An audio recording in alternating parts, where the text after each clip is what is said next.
Viruses. According to Whittaker's 5 kingdom of classification, first Monera, Protista, Mycota, Plantae and Animalia ಅಂತ 5 kingdom classification ಮಾಡಿದ್ದಾರೆ.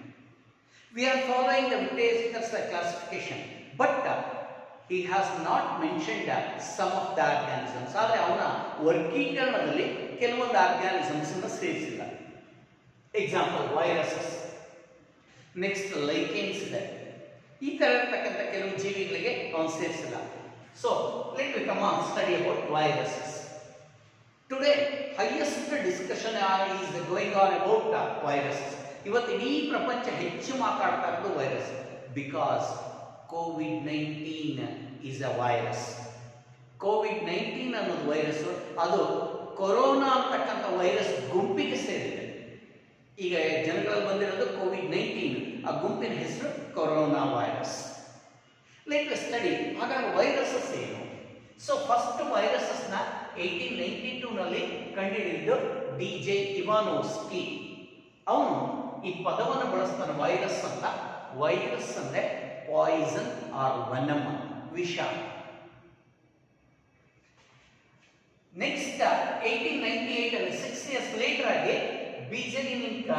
ಬೀಜರಿನಿಕ್ ಏನ್ ಮಾಡ್ತಾನೆ, so ಇದನ್ನ ದ್ರವ ರೂಪದ ಮೂಲಕ ಹಬ್ಬತಕ್ಕಂಥದ್ದು ಅಂತ ಇನ್ಫೆಕ್ಟಿಯಸ್ ಫ್ಲೂಯಿಡ್ ಅಂತ. ಏನು ಟೊಬ್ಯಾಕೊ ಪ್ಲಾಂಟ್ ಅಲ್ಲಿ, ಟೊಬ್ಯಾಕೋದಲ್ಲಿ ಈಗ ಲೀಫ್ ಮೇಲೆ ಪ್ಯಾಚಸ್ ಆಗಿರುತ್ತೆ, ಸಣ್ಣ ಸಣ್ಣ ಪ್ಯಾಚಸ್.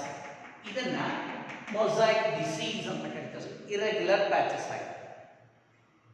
ಈ ಪ್ಯಾಚಸ್ ಏನಕ್ಕೆ ಬರ್ತಾ ಇದೆ, ಯಾವುದರಿಂದ ಈ ರೋಗ ಬರ್ತಾ ಇದೆ, ಇದರಿಂದ ಸೊ ಪ್ರೊಡಕ್ಷನ್ ಕಡಿಮೆ ಆಗ್ತಾ ಇದೆ, ಈ ಕಡಿಮೆ ಆಗ್ತದೆ ಏನು ಅಂತ ಟೆಸ್ಟ್ ಮಾಡಲಿಕ್ಕೆ he taken all these diseased leaf, ರೋಗ ಬಂದಿರತಕ್ಕಂಥ ಎಲೆಗಳು ತಗೋತಾನೆ, ಗ್ರೈಂಡ್ ಮಾಡ್ತಾನೆ, ಗ್ರೈಂಡ್ ಮಾಡಿ ಅದ್ರ ಸ್ಟಾಪ್ ಅಂದ್ರೆ ದ್ರವವನ್ನು ಕಲೆಕ್ಟ್ ಮಾಡ್ತಾನೆ, ಫ್ಲೂಯಿಡ್ ಕಲೆಕ್ಟ್ ಮಾಡಿಬಿಟ್ಟು ಅವ್ನಿಗೆ ಏನು ಅಂತ ಗೊತ್ತಾಗಿಲ್ಲ, ನಾರ್ಮಲ್ ಒಂದು ಹೆಲ್ತಿ ಲೀಫ್ಗೆ ಕೋಟ್ ಮಾಡ್ತಾನೆ, ಹೀಗೆ ಆರೋಗ್ಯವಂತ ಎಲೆಗಳಿಗೆ ಹಚ್ತಾನೆ. 2 days ಬಿಟ್ಟರೆ ಇವೆಲ್ಲದಕ್ಕೂ ರೋಗ ಬರುತ್ತೆ.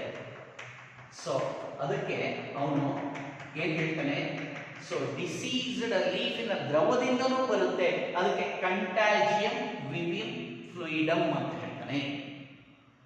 ಅಂದ್ರೆ ಫ್ಲೂಯಿಡ್ ಮೂಲಕನೂ ಏನಾಗುತ್ತೆ, ಕಂಟ್ಯಾಮಿನೇಷನ್ ಆಗುತ್ತೆ, ಬೇರೆ ರೀತಿಯ ಸ್ಪ್ರೆಡ್ ಆಗುತ್ತೆ. So this was given by Beijerinck. Stanley 1935 ಅಲ್ಲಿ ಸ್ಟ್ಯಾನ್ಲೆ ಏನ್ ಮಾಡ್ತಾರೆ, ಇದನ್ನ ಹರಳಿನ ರೂಪದಲ್ಲಿ ಕ್ರಿಸ್ಟಲೈನ್ ಹರಳಿನ ರೂಪದಲ್ಲಿ ಸಂಗ್ರಹಣೆ ಮಾಡ್ತಾರೆ. ಸೊ ಸಾಲಿಡ್ ಫಾರ್ಮ್ ಅಲ್ಲಿ ಹರಳಿನ ರೂಪದಲ್ಲಿ ಹೀಗೆ ಸಂಗ್ರಹಣೆ ಮಾಡಿ ಹಾಗೆ. ಈಗ ಗೊತ್ತಾಗುತ್ತೆ ಈ ವೈರಸಸ್ಗೆ 2 ಗುಣಲಕ್ಷಣಗಳಿವೆ. ಏನು, living and non living. First non living ಅಂತ ಹೇಳ್ತೀವಿ, ಏನು ಹರಳಿನ ರೂಪದಲ್ಲಿ ಸಂಗ್ರಹಣೆ ಮಾಡಬಹುದು, ಇದು ನಾನ್ ಲಿವಿಂಗ್ ಪ್ರಾಪರ್ಟಿ, ಈ ತರ ಸಂಗ್ರಹಣೆ ಮಾಡಿರ್ಬೋದು. ಎರಡನೇದು, ಇದರ ಸೆಲ್ ಒಳಗಡೆ ಫ್ಲೂಯಿಡ್ ಇಲ್ಲ, cytoplasm is or protoplasm is totally absent. ಮೂರನೇದಾಗಿ ಯಾವುದೇ ಮೆಟಬಾಲಿಸಮ್ ನಡೆಯೋದಿಲ್ಲ. ಮೆಟಬಾಲಿಸಮ್ ಅಂದ್ರೆ ಫಸ್ಟ್ ಚಾಪ್ಟರ್ ಅಲ್ಲಿ ಹೇಳ್ಕೊಟ್ಟಿದೀವಿ, all chemical reactions takes place in the cell together called metabolism. ಯಾವುದೇ ರಾಸಾಯನಿಕ ಚಟುವಟಿಕೆ ನಡೆಯುವುದಿಲ್ಲ, ಹಾಗಾಗಿ ಇದು ನಾನ್ ಲಿವಿಂಗ್. ಮತ್ತೆ ಲಿವಿಂಗ್ ಏನು, ಈ ವೈರಸ್ ಯಾವುದಾದ್ರೂ ಒಂದು ಜೀವಕೋಶ, ಬದುಕಿರ್ತಕ್ಕಂಥ ಜೀವಕೋಶದ ಒಳಗಡೆ ಏನಿದೆ, when the viruses enter into the living cell or host cell, they will multiply. ಒಂದು ವೈರಸ್ ಹೋಗಿದ್ಯಾ, 100 ಹೊಸ ವೈರಸಸ್ ಆಗಿಬಿಟ್ಟು ಈಗ ಹೋಸ್ಟ್ ಸೆಲ್ ಅನ್ನು ಕಿಲ್ ಮಾಡಿ ಆಚೆ ಬರುತ್ತೆ, ಆ 100 ಹೊಸ ಸೆಲ್ಗೆ infection. They will multiply within the host cell. Host cell ಒಳಗಡೆ ಎಂಟರ್ ಆದ ತಕ್ಷಣ ಅವುಗಳ ಸಂಖ್ಯೆ ಜಾಸ್ತಿ ಮಾಡಿಕೊಳ್ಳುತ್ತೆ. ಸೊ ಹಾಗಾಗಿ ಲಿವಿಂಗ್ ಪ್ರಾಪರ್ಟಿ ರೀಪ್ರೊಡ್ಯೂಸ್ ಮಾಡುತ್ತೆ. ಸೊ ಈ ವೈರಸಸ್ ನೋಡಿದ್ರೆ, ವೈರಸಸ್ ಗುಣಲಕ್ಷಣಗಳು, ಜನರಲ್ ಕ್ಯಾರೆಕ್ಟರಿಸ್ಟಿಕ್ ಫೀಚರ್ಸ್ ನೋಡಿದ್ರೆ, every viruses made up of 2 components, 2 ವಸ್ತುಗಳಿಂದ ಆಗಿದೆ ಅಷ್ಟೇ. ಹೊರಗಡೆ ಇರ್ತಕ್ಕಂಥದ್ದು this is protein coat. Protein coat ಹೊರಗಡೆ ಇರ್ತಕ್ಕಂಥ ಕವಚ ಏನಾಗಿದೆ, ಪ್ರೋಟೀನ್ ಕೋಟ್. ಈ ಪ್ರೋಟೀನ್ ಕೋಟ್ ಅನ್ನ ಕ್ಯಾಪ್ಸಿಡ್ ಅಂತ ಕರಿತೀವಿ. ಕ್ಯಾಪ್ಸಿಡ್ ಇದರಲ್ಲಿ ಸಣ್ಣ ಸಣ್ಣ ಯೂನಿಟ್ಸ್ ಇಂದಾಗಿದೆ. ಆ ಯೂನಿಟ್ಸ್ ಅನ್ನ ಕ್ಯಾಪ್ಸೋಮಿಯರ್ಸ್ ಅಂತ ಕರಿತೀವಿ, ಕ್ಯಾಪ್ಸೋಮಿಯರ್ಸ್. ಇನ್ನು ಒಳಗಡೆ ಇರ್ತಕ್ಕಂಥದ್ದು ನ್ಯೂಕ್ಲಿಕ್ ಆಸಿಡ್. ನ್ಯೂಕ್ಲಿಕ್ ಆಸಿಡ್ ಯಾವುದಿದೆ? Nucleic acid either RNA or DNA ಇದೆ. Either RNA or DNA as a nucleic acid ಇದೆಯಲ್ಲೇ ಇರುತ್ತೆ. ಒಳಗಡೆ ಇರ್ತಕ್ಕಂಥ ಸೈಟೋಪ್ಲಾಸಮ್ ಆರ್ ಪ್ರೋಟೋಪ್ಲಾಸಮ್ ಇಲ್ಲ, ಮೆಟಬಾಲಿಸಮ್ ಇಲ್ಲ. So only two content viruses. Okay, these are ಇವು ನಾವು ಬ್ಯಾಕ್ಟೀರಿಯಾನ ಫಿಲ್ಟರ್ ಮಾಡಿದ್ರು ಆ ಫಿಲ್ಟರ್ ಪೇಪರ್ ಅಲ್ಲ. ಸಪೋಸ್ ಬ್ಯಾಕ್ಟೀರಿಯಾ ಫಿಲ್ಟರ್ ಆಗ್ತಕ್ಕಂಥ ಚಿಕ್ಕದಾಗಿರ್ತಕ್ಕಂಥ ಫಿಲ್ಟರ್ ಪೇಪರ್ ಅಲ್ಲಿ ಬ್ಯಾಕ್ಟೀರಿಯಾನು ಪಾಸ್ ಆಗದೆ ಇರ್ತಕ್ಕಂಥ ಫಿಲ್ಟರ್ ಪೇಪರ್ ಅನ್ನು ಫಿಲ್ಟರ್ ಆಗಿ ಕೆಳಗೆ ಬರುತ್ತೆ. So they are smaller, ultra microscopic, smaller than bacteria. They can pass through the bacterial filter paper. ಈ ವೈರಸಸ್ ಡಿಪೆಂಡ್ ಅಪಾನ್ ತುಂಬಾ ಸ್ಪೆಸಿಫಿಕ್. ಒಂದು ವೈರಸ್ ಯಾವುದೋ ಒಂದು ಸೆಲ್ ಇನ್ಫೆಕ್ಟ್ ಮಾಡುತ್ತೆ ಅಂದ್ರೆ ಅದೇ ರೀತಿಯ ಸೆಲ್ ಮಾಡುತ್ತೆ, ಬೇರೆ ಸೆಲ್ ಏನೂ ಇನ್ಫೆಕ್ಟ್ ಮಾಡೋದಿಲ್ಲ. ಸೊ ಹಾಗಾಗಿ ಈ ವೈರಸಸ್ ಅಲ್ಲಿ ಮೂರು ಗುಂಪುಗಳಾಗಿದೆ. ಒಂದು plant viruses.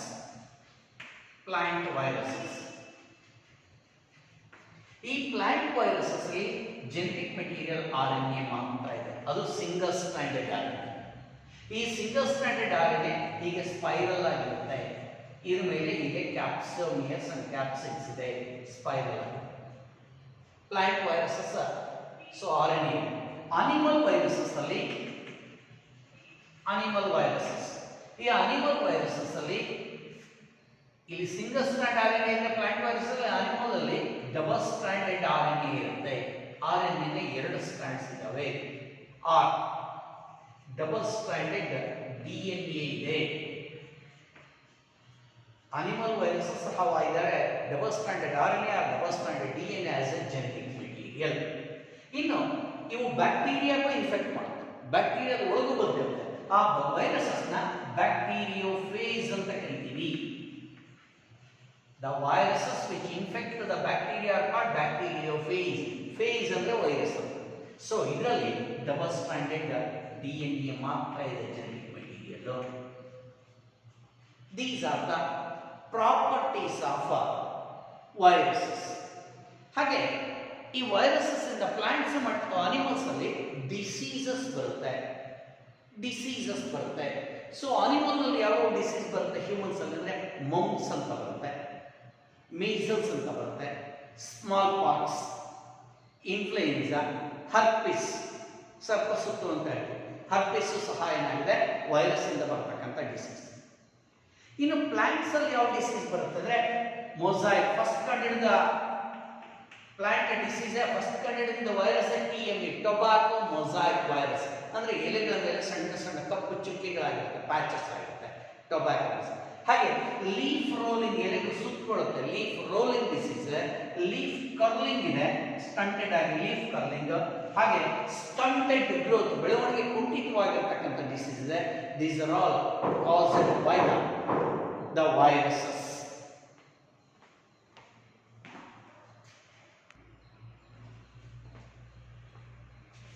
So what I explained about the viruses to you. Viruses ಬಗ್ಗೆ ಎಕ್ಸ್ಪ್ಲೈನ್ ಮಾಡ್ತಾ ಇದ್ದೆ. ವೈರಸಸ್ ಅಲ್ಲಿ ಎರಡೇ ವಸ್ತುಗಳಿರೋದು, ಹೊರಗಡೆ ಪ್ರೋಟೀನ್ ಕೋಟ್ ಇದೆ, ಒಳಗಡೆ ನ್ಯೂಕ್ಲಿಕ್ ಆಸಿಡ್ ಇದೆ ಅಂತ. ಎರಡೇ ಇರೋದು. ಇದೇ ಸ್ಮಾಲೆಸ್ಟ್ ಅಂತ ತಿಳ್ಕೊಂಡಿದ್ವಿ. ಆದರೆ 1975 ಅಲ್ಲಿ ಟಿಒ ಡೀನರ್ ಹೊಸ ಒಂದು ಗುಂಪಿನ ವೈರಸ್ಗಿಂತ ಚಿಕ್ಕದಾಗಿರೋದನ್ನ ಐಡೆಂಟಿಫೈ ಮಾಡಿದ್ರು. ಏನು? ಬರೀ RNA ಪಾರ್ಟಿಕಲ್ಸ್, ಬರೀ RNA ಇದೆ, ವಿತೌಟ್ ಪ್ರೋಟೀನ್ ಕೋಟ್. ಪ್ರೋಟೀನ್ ಕೋಟೇ ಇಲ್ಲ, ಬರೀ RNA ಪಾರ್ಟಿಕಲ್ಸ್ ಇದೆ. So even viroids are the infectious RNA particles. ರೋಗ ತರ್ತಕ್ಕಂಥ RNA ಪಾರ್ಟಿಕಲ್ಸ್ ವೈರಸಸ್ ಅಲ್ಲ. ಸೊ ಇವು ಯಾವುದಲ್ಲಿ ಪೊಟ್ಯಾಟೊ ಟ್ಯೂಬರ್, ಸ್ಪಿಂಡಲ್ ಟ್ಯೂಬರ್,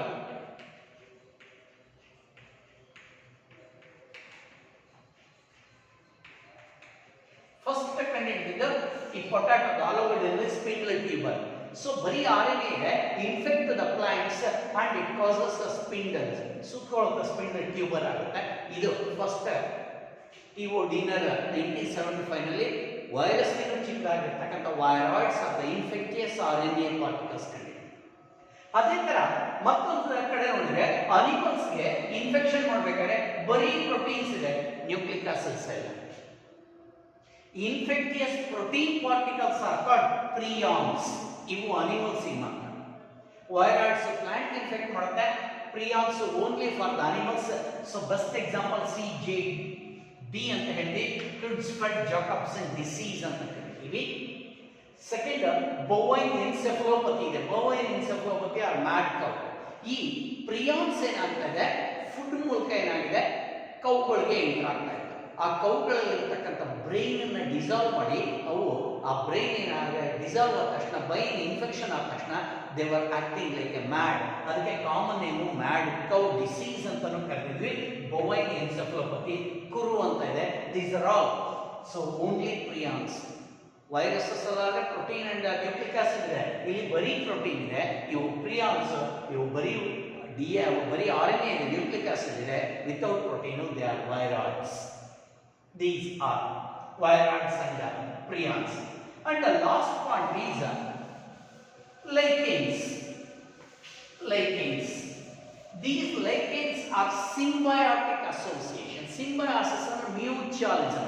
ಎರಡು ಗುಂಪಿನ ಜೀವಿಗಳ ಮಧ್ಯೆ ಹೊಂದಾಣಿಕೆ ಆಗಿದೆ. ಎರಡಿದೆ, ಎರಡು ಪರಸ್ಪರ ಹೊಂದಾಣಿಕೆ ಆಗಿದೆ. ಒಂದು ತನ್ನ ವಸ್ತುವನ್ನು ಇನ್ನೊಂದು ಕೊಡುತ್ತೆ, ಅದರಿಂದ ಮತ್ತೊಂದು ತಗೊಳ್ಳುತ್ತೆ. So it is a symbiotic association or mutualism between algae and fungi. Algae and fungi ಎರಡು ಸೇರಾಗಿರ್ತಕ್ಕಂಥದ್ದನ್ನ ಲೈಕೇನ್ಸ್ ಅಂತ ಕರಿತೀವಿ. ಇಲ್ಲಿ ಆಲ್ಗೆ ಏನಾಗಿದೆ ಆಟೋಟ್ರೋಪ್ಸ್ ಫುಡ್ ಅನ್ನ ಪ್ರಿಪೇರ್ ಮಾಡುತ್ತೆ. ಫಂಗೈ ಏನಾಗಿದೆ ಇದು ಫುಡ್ ಪ್ರಿಪೇರ್ ಮಾಡೋದಿಲ್ಲ, ನಾನ್ ಕ್ಲೋರೋಫಿಲಸ್. ಸೊ ಇದಕ್ಕೆ ರಕ್ಷಣೆ ಕೊಡುತ್ತೆ, ವಾಟರ್ ಅಬ್ಸರ್ವ್ ಮಾಡ್ಕೊಳ್ಳುತ್ತೆ. ಬಿಕಾಸ್ ಇದು ಫ್ರೂಟ್ಸ್ ಇಲ್ಲ, ವಾಟರ್ ಅಬ್ಸರ್ವ್ ಮಾಡ್ಕೊಳ್ಳುತ್ತೆ.